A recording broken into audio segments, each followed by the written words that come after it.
Hi friends, welcome to my channel. நான் வந்து இன்னைக்கு டிஃப்ரெண்டான ஆம்லெட் செஞ்சு காமிக்க போறேன். அதுக்கு ஃபர்ஸ்ட் ஒரு 4 டேபிள் ஸ்பூன் எண்ணெய் ஆட் பண்ணிருக்கேன். எண்ணெய் ஊத்திட்டு 1 கப் அளவுக்கு உருளைக்கிழங்கு இந்த மாதிரி சின்ன சின்னதா கட் பண்ணி சேர்த்துருக்கேன். அப்பதான் வந்து நல்லா உருளைக்கிழங்கு வேகும். அதாவது நான் 2 மீடியம் சைஸ்டு உருளைக்கிழங்கு எடுத்திருக்கேன்.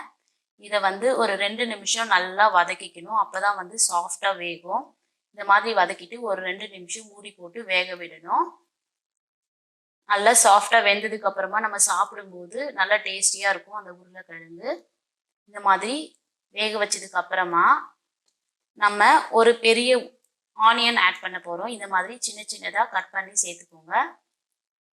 அதாவது 1 கப் உருளைக்கிழங்கு, 1/2 கப் வெங்காயம்.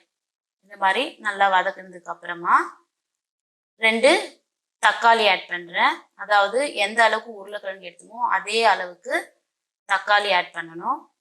இதையும் வந்து ஒரு 2 நிமிஷம் நல்லா வதக்கிக்கணும்.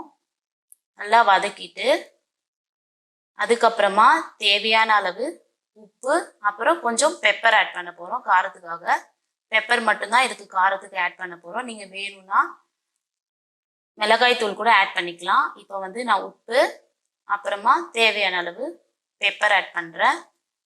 அவ்வளோதான். இதை வந்து நல்லா மிக்ஸ் பண்ணிட்டு மூடி போட்டு ஒரு 3-5 நிமிஷம் நல்லா வேக விடணும். அதாவது லோ ஃப்ளேமை வச்சுக்கோங்க, அப்பதான் தீயாம வரும். இப்போ வந்து உருளைக்கிழங்கும் தக்காளியும் நல்லா சாஃப்டா வெந்து வந்திருக்கு. இதை நல்லா ஒரு வாட்டி நல்லா கலந்து விட்டுணும்.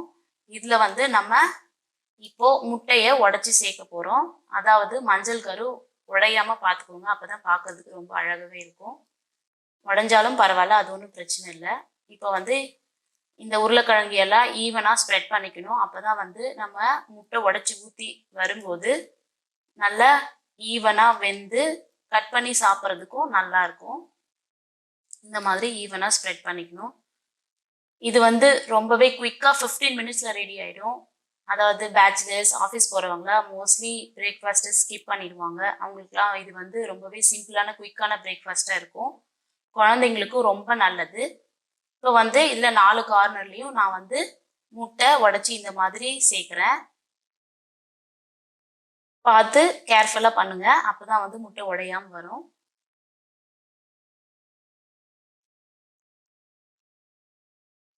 அதாவது குழந்தைங்களுக்கு கூட இது ரொம்பவே ஹெல்த்தியான பிரேக்ஃபாஸ்ட்டும் கூட. ஏன்னா நம்ம இதில் முட்டை உருளைக்கிழங்குலாம் சேர்க்கறதால குழந்தைங்களுக்கு ரொம்பவே நல்லது.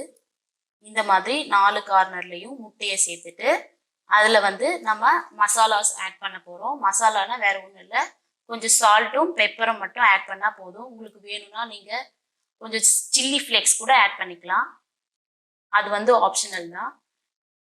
இப்போ வந்து நான் கொஞ்சமாக இது மேலே உப்பு தூவி விடுறேன். இந்த மாதிரி தூவிட்டு அதுக்கப்புறம் கொஞ்சமாக பெப்பர் பவுடர் இந்த மாதிரி எல்லா முட்டை மேலேயும் இந்த மாதிரி நல்லா ஸ்ப்ரெட் பண்ணிக்கணும். ஏன்னா நம்ம காரத்துக்கு பெப்பர் மட்டும்தான் ஆட் பண்ணுறோம். இது ரொம்பவே டிஃப்ரெண்ட்டான டேஸ்ட்டாக இருக்கும். கண்டிப்பாக நீங்களும் உங்கள் வீட்டில் ட்ரை பண்ணுங்கள். இப்போ வந்து கார்னிஷிங்க்கு கொஞ்சமாக நான் வந்து கொத்தமல்லி ஆட் பண்ணுறேன். கொத்தமல்லி ஆட் பண்ணிவிட்டு அப்புறமா ஒரு 4 பச்சை மிளகாய்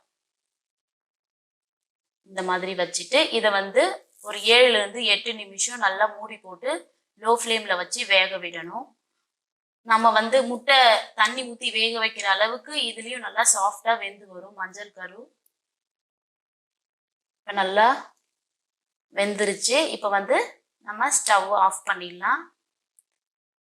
இந்த டிஷ்ஷு வந்து நம்ம சாண்ட்விச் கூட நடுவில் வச்சு சாப்பிடலாம் ப்ரெட்ல. அப்புறம் பன்னுக்கு ரொம்ப நல்லாவே சைட் டிஷ்ஷாக இருக்கும். அப்புறம் சப்பாத்தி கூட சைட் டிஷ்ஷாக வச்சு சாப்பிடலாம், ரொம்பவே நல்லா இருக்கும்.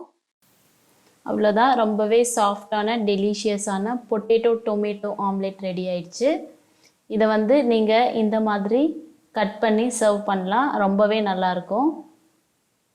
இந்த ரெசிபி உங்களுக்கு பிடிச்சிருந்தா இந்த வீடியோவுக்கு லைக் பண்ணுங்கள், ஷேர் பண்ணுங்கள். அதோட இந்த சேனலுக்கு சப்ஸ்கிரைப் பண்ண மறக்காதீங்க. தேங்க்யூ ஃபார் வாட்சிங்.